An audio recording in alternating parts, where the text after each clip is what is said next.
यहाँ आप देख सकते हैं मैंने एक कैलकुलेशन किया है एनपीएस और यूपीएस का।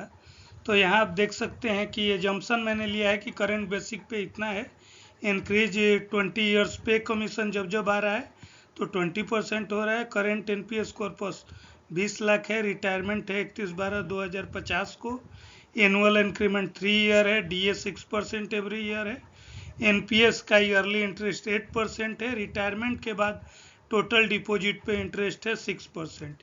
एम्प्लॉय का एवरेज एज है वो हमने लिया है 80 ईयर्स। तो इस हिसाब से हमने कैलकुलेशन किया हुआ है। तो हम देख रहे हैं कि हमारा जो है बेनिफिट क्या है। एनपीएस में कॉर्पस बन रहा है 8 करोड़, यूपीएस में 6.90 करोड़ बन रहा है। टोटल पेंशन से इसके हिसाब से एनपीएस 6% के हिसाब से हमने किया हुआ है। हमने मान लिया है कि एम्प्लॉय कुछ भी विड्रॉ नहीं करता है एनपीएस में भी, तो टोटल जितना उसका कॉर्पस है उस पर 6% इंटरेस्ट के हिसाब से उसको मिल रहा है 17.60 करोड़।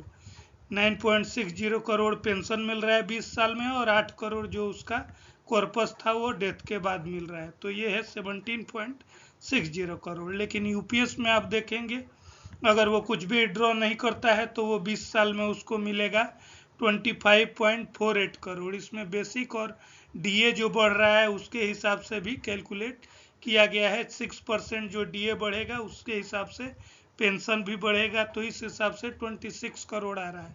तो यहाँ एडवांटेज यूपीएस का एडवांटेज है।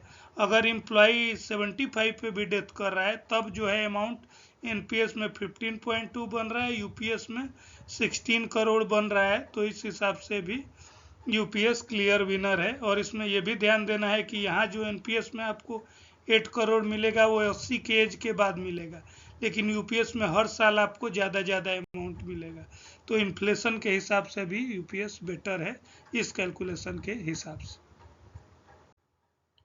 अब हमने आगे जो एज्यूम किया है वो हमने माना है कि दोनों केस में अगर आप एनपीएस और यूपीएस से पैसा विड्रॉ कर लेते हैं तब किसका फ़ायदा होता है। तो देखिए एनपीएस में हमारा जो कंट्रीब्यूशन रहता है 10% हमारा, 14 गवर्नमेंट का, तो उस हिसाब से हमारा कॉर्पस 8 करोड़ बना था। तो विड्रॉल अमाउंट जो था वो था 4.80 करोड़। यूपीएस में जो हमारा कॉर्पस बना था 6.90 करोड़, तो इसका 60% आया तो 4.14 करोड़।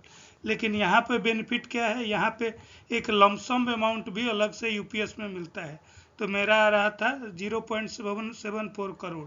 तो इस हिसाब से टोटल जो बन रहा है वो कितना बन रहा है, 4.88 करोड़ बन रहा है, जो उस समय हमें मिलेगा रिटायरमेंट के टाइम में जितना मिल जाएगा। तो यहाँ भी देख रहे हैं कि लगभग दोनों में बराबर मिल रहा है।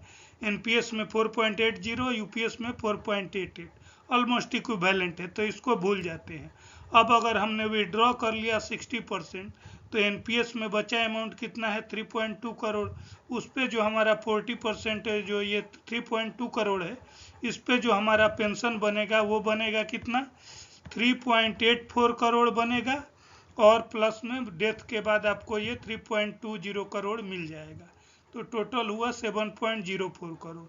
यूपीएस में टोटल कितना बनेगा, अगर आप 60% विड्रॉ भी कर ले रहे हैं तो 10.19 करोड़ बनेगा, और लमसम अमाउंट बनेगा 0.74 करोड़, वो तो मिलेगा ही।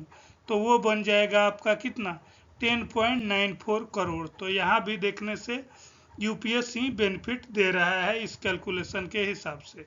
दूसरे केस में अगर इम्प्लाई डेथ 75 पे भी डेथ हो जाता है तो एक केस में हमारा आ रहा है कितना, एनपीएस में आ रहा है 6.08 करोड़ टोटल, और यूपीएस में आ रहा है 6.88 करोड़।